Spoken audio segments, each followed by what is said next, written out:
Hi, this is Anshuman Rajput, your host and your friend. तो आज मैं हूं अर्जुन द्विवेदी सर के साथ, बॉलीवुड एक्टर और हमारे विंद की शान।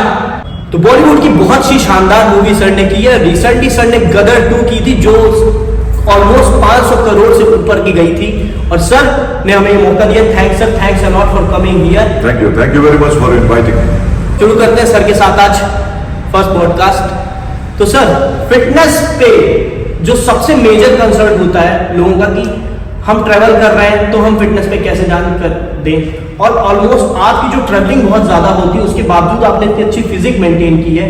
तो कुछ ऐसे सीक्रेट टिप्स जो आप देना चाहेंगे हमारे लोगों को। वैसे जनरली जब मैं रोड ट्रिप करता हूं तो मैं अपनी गाड़ी में पूरा जिम बना कर रखा हुआ है। अच्छा। तो मेरा एक मोबाइल जिम है जो मैं अपनी गाड़ी में रखता हूं। तो रोड ट्रिप जब मैं करता हूं तो वो जिम हमेशा मेरे साथ रहता है। अगर मैं कैंपिंग भी कर रहा हूं, आउटडोर्स पे जा रहा हूं, तो वो जिम सेटअप में आउटडोर्स में भी लगा लेता हूं। तो इस तरह का मैंने वो एक जिम रखा हुआ है और ये मैंने सीखा है हमारे एक्टर्स से।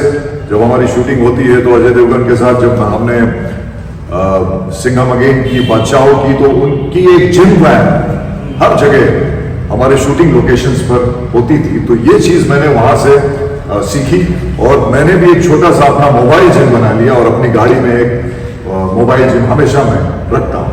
वो दैट्स ग्रेट। देखिए, फिटनेस के लिए आपको कितना कुछ करना पड़ता है। फिटनेस सेक्रीफाइस मांगती है। मैं अक्सर कहता हूँ अगर फिटनेस है तो सब कुछ है, आपके पास सुकून होगा, पैसे कम हो चलेगा, बट फिटनेस सेक्रीफाइस के साथ एक पैशन, फिटनेस के लिए एक पैशन होना जरूरी है और अगर वो है तो हम जहां भी जाएंगे फिटनेस हमारे साथ रहेगी। और आई थिंक सर सबसे बेहतर नशा अगर किसी को माना जाए तो वो फिटनेस है। फिटनेस है। फिटनेस से ऊपर नशा मुझे नहीं लगता कि कोई होगा। बिल्कुल, और वो आपके जीवन को और अच्छा बनाता है, स्ट्रांग बनाता है, आपको ताकतवर रखता है। सर, ठंडी क्यों नहीं लगती आपको? हाँ, ये एक शायद मेरे अंदर गर्मी बहुत है। क्योंकि सर की फिटनेस पे मैं इतना ज्यादा इंप्रेस हुआ कि उस दिन भी मैंने देखा सर एकदम हाफ स्लीव टी शर्ट में थे, फिर ऑडिटोरियम गए तब भी हाफ स्लीव टी शर्ट में थे, फिर आज मैं कह ही रहा था कि सर आएंगे तो हाफ स्लीव टी शर्ट में ही आएंगे। तो ये कुछ अगर कुछ ऐसा सीक्रेट हो तो हम लोग से भी प्लीज शेयर करिए। नहीं, इसका तो कोई सीक्रेट नहीं है, बस एक जोश है और एक स्ट्रेंथ है। तो उसके बाद फिर मौसम का कोई ज्यादा असर हमारे बॉडी में पड़ता नहीं है और हमने बॉडी को इतना स्ट्रांग बना लिया है कि अभी ये छोटी मोटी चीजों से कोई फर्क नहीं पड़ता है दोस्तों। और मैं आपको अभी बताता हूँ सर, अभी अभी गोविंदगढ़ के पहाड़ को एक्सप्लोर करके आ रहे हैं सीधे। तो सर अपनी फिटनेस पे ऐसा नहीं, अगर जिम नहीं कर पाते हैं तो ट्रैकिंग या वॉक या कुछ ना कुछ सर करते ही हैं। तो मैं आपके जो भी आपके ऑडियंस है उनको भी बताना चाहता हूं कि कोई भी चीज फिटनेस के लिए कुछ जरूरी नहीं है कि लगातार हमको जिम ही करना है। बहुत सारी चीजें हैं, योगा भी कर सकते हैं, वॉकिंग कर सकते हैं, ब्रिस्क वॉकिंग कर सकते हैं, साइकिलिंग कर सकते हैं। फिटनेस सर आपके स्ट्रगल के दिन जब रहे होंगे तो उसमें कितनी काम आई और क्या स्ट्रगल आपको एक शॉर्ट फॉर्म में हम जानना चाहेंगे कि कहाँ काम आई? देखिए, अभिनय में तो क्या है, एक्टिंग के फील्ड में आपको अलग अलग कैरेक्टर्स के हिसाब से एक्टिंग करनी पड़ती है। जो कैरेक्टर आपको मिलता है वो तो जरूरी नहीं है कि हर कैरेक्टर में फिटनेस बहुत जरूरी हो, लेकिन हाँ, हमारी फिटनेस अच्छी रहती है तो हमारे लिए वो पर्सनली बहुत अच्छी बात है। लेकिन अलग अलग कैरेक्टर्स अगर हमें करने हैं तो उसके लिए फिटनेस वाली बॉडी जरूरी भी है और कई बार कुछ कैरेक्टर्स में जरूरी नहीं भी है। कई बार ऐसा भी होता है कि बहुत अच्छी फिटनेस है लेकिन उस कैरेक्टर को वो सूट नहीं, उतना फिट होना डायरेक्टर को नहीं दिखाना है। तो ऐसा भी होता है, तब उस टाइम पे हम लोग अपनी जिमिंग और वर्कआउट कुछ समय के लिए रोक देते हैं, मसल्स को थोड़ा कम भी कर लेते हैं कि यहाँ पे इतनी ज्यादा फिटनेस नहीं चाहिए। हमारे विंद के काफी लोग आपको आइडल मानते हैं और फॉलो करना चाहते हैं बॉलीवुड की ओर अपना स्टेप। तो उसमें आप क्या सलाह देंगे कि जो मिडिल क्लास है या लोअर मिडिल क्लास लोग हैं और वो एक सपना देखते हैं, क्योंकि आजकल एक सोशल मीडिया का जमाना चल रहा है, everyone wants a celebrity life style, but उसके लिए जिनके फोरफादर बॉलीवुड या हॉलीवुड में जहां भी हैं वो तो ठीक है, बट जो हम हैं न्यू कमर्स आउटसाइडर है, उनके लिए आप क्या टिप्स देना चाहेंगे? देखिए, सबसे पहली बात है कि एक्टिंग फील्ड में या किसी भी कला के फील्ड में या बॉलीवुड में बहुत सारे डिपार्टमेंट्स हैं, बहुत सारे क्षेत्र हैं, जैसे सिंगिंग है, एक्टिंग है, राइटिंग है, डायरेक्शन है, बहुत सारे फील्ड्स हैं, इसके अलग अलग डिपार्टमेंट्स हैं। तो किसी को भी अगर इसमें आना है तो सबसे पहले इसमें middle class, lower middle class या हाई क्लास, उससे मतलब नहीं है, सिर्फ जरूरी है तो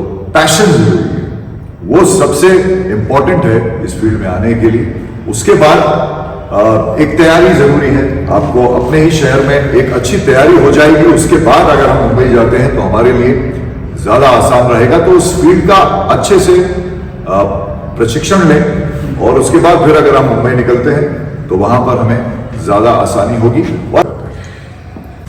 तो सर नेक्स्ट क्वेश्चन ये था मेरा क्या पूरी ऑडियंस का, कि आपने जब स्ट्रगल शुरू किया था तो अभी कितने साल लग गए और अब आने वाले कौन कौन से प्रोजेक्ट आपके लाइनअप है? और मैंने सुना है कि आप अभी फिर से विद इन 5 और 6 मंथ्स आप फिर से एक बार रीवा आने वाले हैं।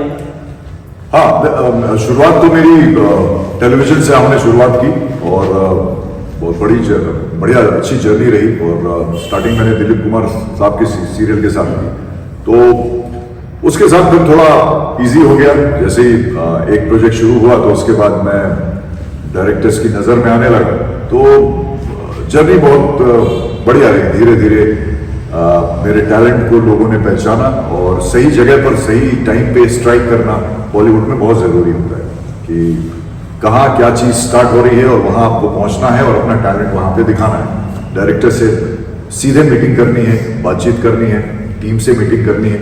तो ये इस तरह से मैंने पूरा फॉलो किया और इसी तरह से रास्ता आसान होता गया। अभी मैं रोहित शेट्टी सर के साथ कई सारी फिल्में मैंने की और उनकी अगली फिल्म भी मैं कर रहा हूँ, मारिया। और हमेशा से रोहित शेट्टी सर के साथ मैं काम करना चाहता था। मेरा लक्ष्य था कि रोहित शेट्टी सर के नज़र में आना है और एक दिन ऐसा भी आया कि मैं उनके नज़र में आ गया और उन्होंने अपने एक प्रोजेक्ट में मुझे लिया, इंडियन पुलिस फोर्स। और उसके बाद फिर उन्होंने कई मुझे प्रोजेक्ट्स में रिपीट किया, जैसे सिंघम अगेन, अब उनकी मारिया भी मैं कर रहा हूँ। तो खास बात ये रही कि जिन भी डायरेक्टर्स के साथ मैंने काम किया उन्होंने वापस मुझे रिपीट किया, तो ये मेरे लिए बहुत अच्छी बात रही और इस चीज में मैं लगी रहा।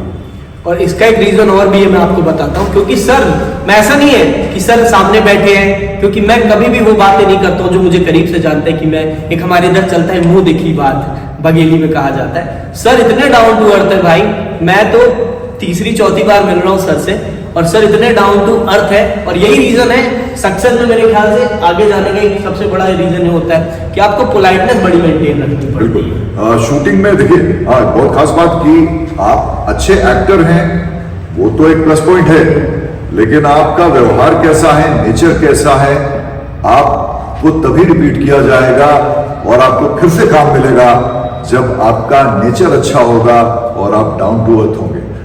और मेरा ये लक्ष्य है, यात्रा और जर्नी तो मेरी चल रही है, लक्ष्य है कि विंध्य की आवाज को, रीवा की आवाज को पूरे देश में मुझे पहुंचाना है, ये मेरा लक्ष्य है। तो थैंक्स अलॉट सर, हाथ जोड़ के कि आप जिम में आए। और मतलब मैं आपको बताना चाहूंगा, सर ने एक कॉल में हाँ बोल दिया था, इस सर का बड़प्पन है। और ये कह लीजिए कि विंध्य वालों को इतना सपोर्ट करना चाहते हैं, इसलिए क्योंकि नेचर इनका इतना प्यारा है। मैं सोनू सूद सर से भी उस दिन मिला और मैंने सेम चीज सर में देखी, और उन्होंने बहुत पोलाइट दोनों जन, और मैं ऑडिटोरियम में था, सर ने ध्यान नहीं दिया, मैं स्टेज के पीछे था, दोनों जन बड़े अच्छे ट्यूनिंग में बात करे। तो सर लोगों का नेचर, मतलब इतनी अच्छी बॉन्डिंग है सर की, और जस्ट बिकॉज ऑफ सर का नेचर। और अंशुमन, आज मैं तुमको बताऊं कि यहाँ पे जिम जो है, जिम में जो एक्साइटमेंट मिलता है, जो एनर्जी मिलती है, जो पावर मिलता है, तो इस पॉडकास्ट में भी जो पावर आ रहा है वो इस जिम के एटमॉस्फेयर की वजह से आ रहा है। और मुझे भी यहाँ पे अभी बातचीत करते हुए और ये इंटरव्यू देते हुए खास एक एनर्जी मिल रही है, और वो ये जो आपने जो इक्विपमेंट्स रखे हुए हैं, ये एनर्जी यहाँ से वाइब्रेट हो रही है। ये एक जिम लवर ही समझ सकता है। कोशिश करेंगे कि नेक्स्ट वर्कआउट सर के साथ जब कभी भी सर रीवा आए तो हम करेंगे, अदरवाइज मैं सर के साथ मुंबई आके जरूर एक बार जरूर। Most welcome, thank you very much, thank you for this, thanks for coming. और आपके ऑडियंस को बहुत बहुत धन्यवाद, थैंक यू।